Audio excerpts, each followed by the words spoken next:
Hello, everyone. My name is Tassis Kilgore. I've played Outlands for about a month now. And about 2.5 weeks ago, I began playing Town Struggles, and I've had a lot of fun doing so. I've played nearly 60 Town Struggles in about that time period. I am not a content creator or professional video editor. I just wanted to spend some time discussing Town Struggles, my thoughts and perception of Town Struggles. I will also discuss some specific players and more importantly, callers. So if you have them on your team, maybe I can provide some insight that would help you provide them the best support and hopefully ultimately help your team win. Um, I'll also kind of discuss how I best see the analyzation of your stats to see if you're improving yourself and providing the best for your team. Essentially, this is just a video of me spitballing my thoughts regarding town struggles and Outlands. My footage is fairly minimal, and my editing skills are non-existent, so bear with me. Field PvP has always been a great interest to me as a PvPer. It's one of my favorite things. I believe in PvP. There's a pretty low barrier of entry, but there's a high skill ceiling, as opposed to something like dueling, where there's a high barrier of entry. Field PvP can be accessible to almost all players with some general knowledge, listening skills, and the ability to hold right click and just follow a big group. But there's also the opportunity to almost endlessly improve. Um, I understand talent struggles are quite casual, but I don't believe that's a bad thing. I believe that's a pretty good thing, actually. They kind of bring a MOBA feel to UO. If you solo queue, you're hoping to get the best teammates possible and not be pitted against a 5 stack. And while the comeback mechanics may not be best suited for a competitive atmosphere, they do make for fun and engaging games. It is TS really just allows you to kind of jump into some fun active PvP kind of quickly. Most games, you're one good swing away from taking the lead. This can be really frustrating if you're dominating all game, only to have all your points taken away at the end. But it can be amazing feeling if you're on the losing end of a game. I understand challenge struggles are a little less competitive than some of the other PvP events on Outlands, but as I mentioned, I'm still newer to the Shard, and I haven't really found a group to play with in other events. So I dedicated some time to Town Struggles in an attempt to prove that I can kind of be a valuable asset to the team. Um, a lot of people state Town Struggles to simply be an E-Bolt Rail Zerg. This is probably true. With CEO and sticky bars, the days of winning fights by superior targeting is well behind us.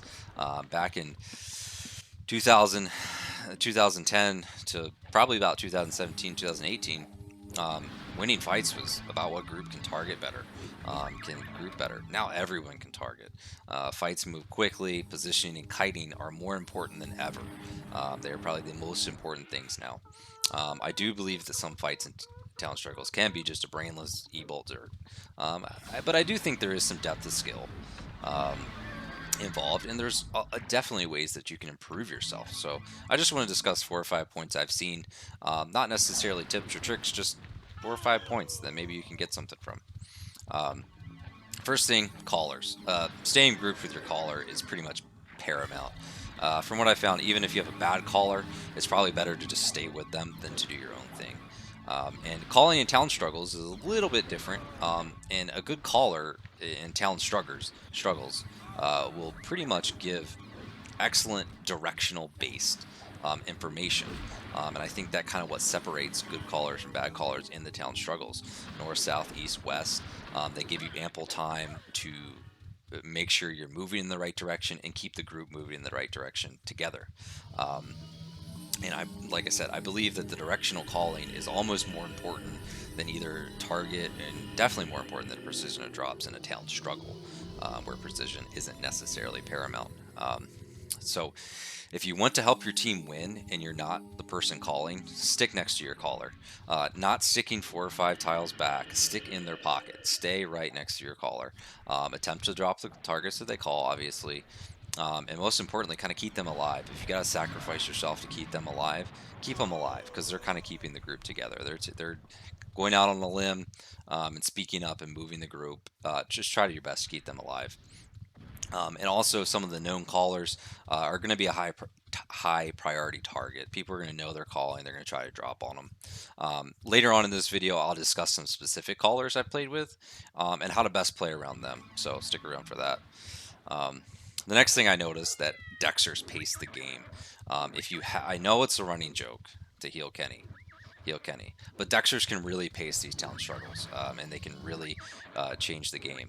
So if you have Kenny or Tio on your squad, do your best to keep them alive and feed off of their activity.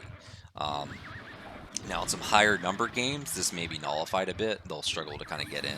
But most of your averagely populated games, and especially your lower populated games, if you have them on your team, let them pace the game and feed off of them. This takes a lot of pressure off anybody calling. And honestly, if you have both of them on your game, you might not even need to call. Just follow them around, heal them, help them, throw a para to a target that they're trying to get, that they're a step or two away from, give them a chance to hamstring. Let them pace the game for you, and let them do their thing and support them adequately. Then throw some damage into their targets, and you're going to win games.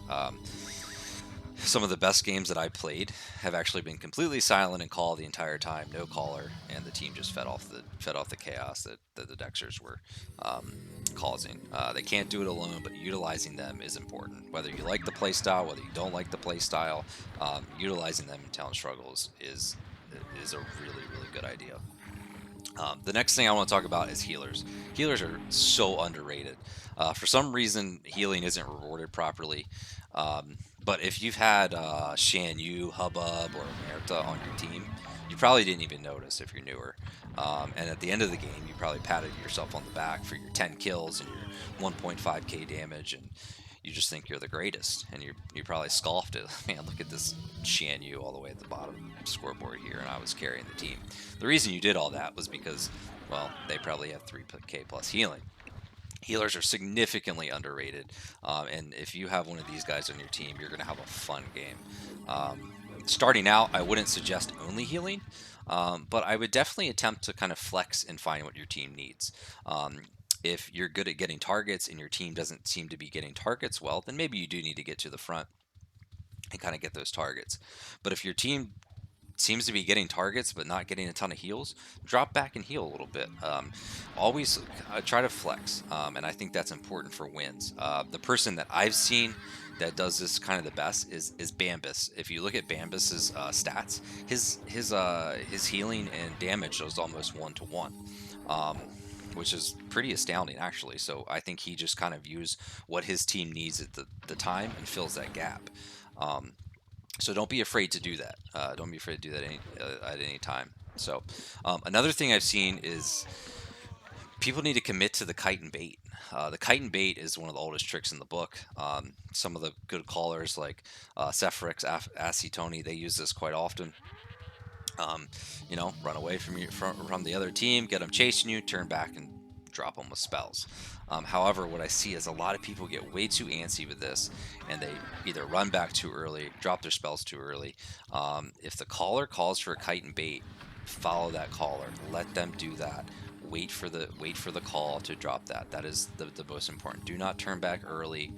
And also, from a more simplified version of this, if your caller is telling you to wait to hold your spells, hold your spells. Don't get too excited and drop randomly. I know it seems simple, and I know it seems harmless when you drop an E-Bolt early, but most likely if you drop the E-Bolt early, or whatever spell you're doing, what's going to happen is the person you dropped it on, if it's the correct target, is going to run to the back.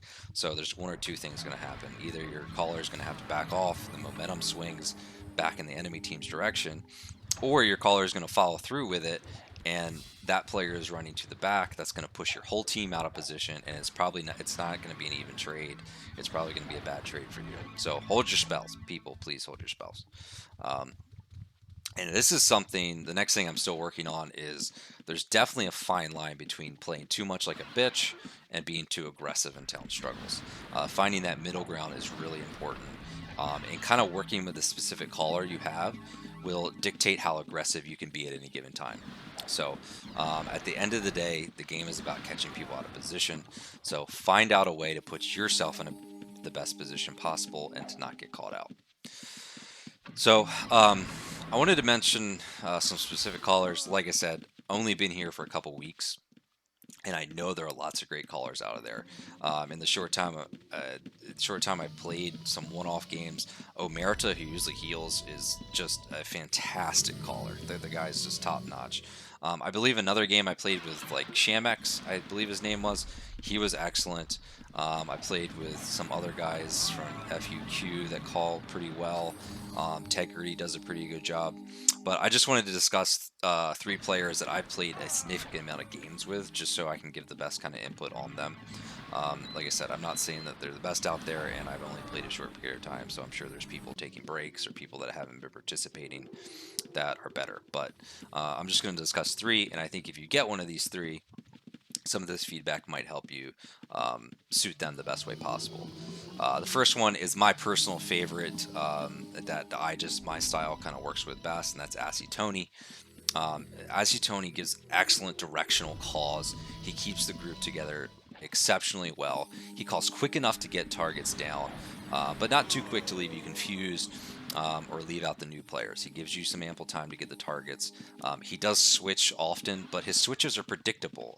If you're looking at who's ever out of position in his line of sight, then that's going to be who he's going to call. So just have an awareness of targets that are out of position, and that's typically who he'll be switching to if he switches. He does play a little bit.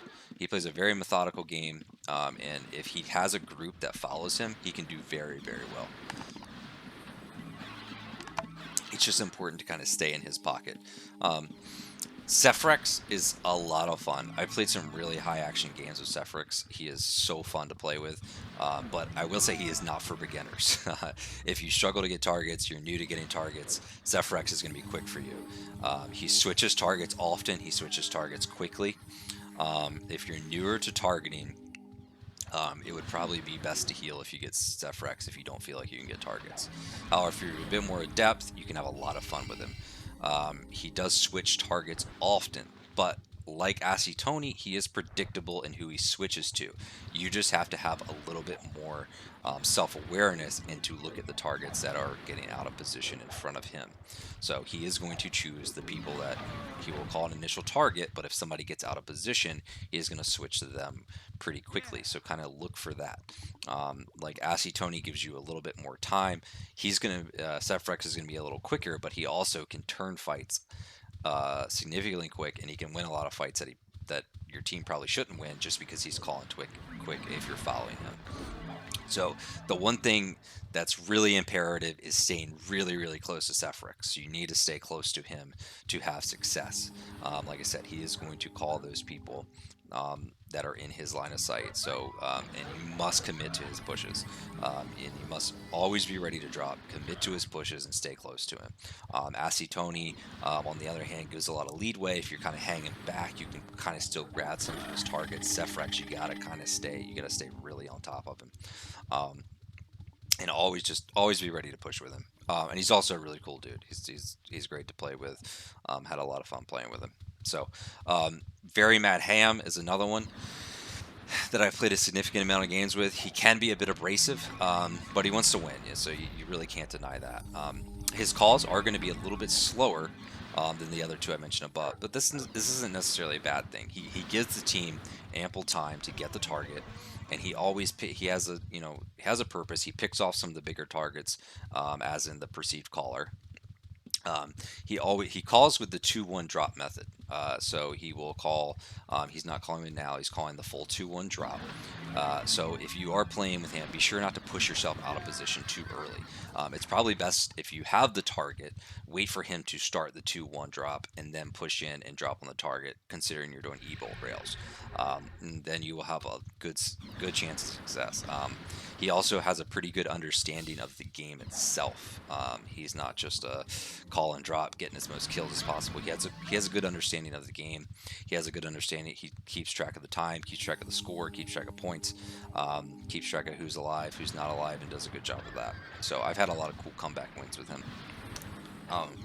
Stats, kind of the last thing I want to discuss. Stats can be deceiving in talent struggles. Sure, it's really cool to have super high damage numbers, but if you have 1k damage and 10 kill points, your damage really didn't do much to help the team. So I know a lot of people get hung up on the damage numbers, and that's great, but if you're just randomly dumping e-bolts into people that aren't the targets, then you're not really helping your team too much. So When I'm looking at my stats post game, I'm always kind of looking at kill points, and that'll kind of allow you to determine how much of your damage is really going towards helping your team get the points. Don't just spray random damage out there just for the sake of it. Um, Also, again, healing is underrated. Having 500 damage and 1.5k healing might be better for your team than the 1.5k damage and the 100 healing. So don't get caught up in damage numbers too much. I see way too many people do that. And also, keep a close look at your ratio of control points and kill points. If your control points are much higher than your kill points, evaluate how much you're actually staying with your team and helping your team secure kills. So a lot of the people with high control points and low kill points are typically people that aren't staying with the team, and they have good numbers at the end of the game and they're on the top of the board, but they're not really helping your team win a lot. So also, you need about 30 plus games to officially analyze how you're doing anyway. So I wouldn't pay too much attention to that.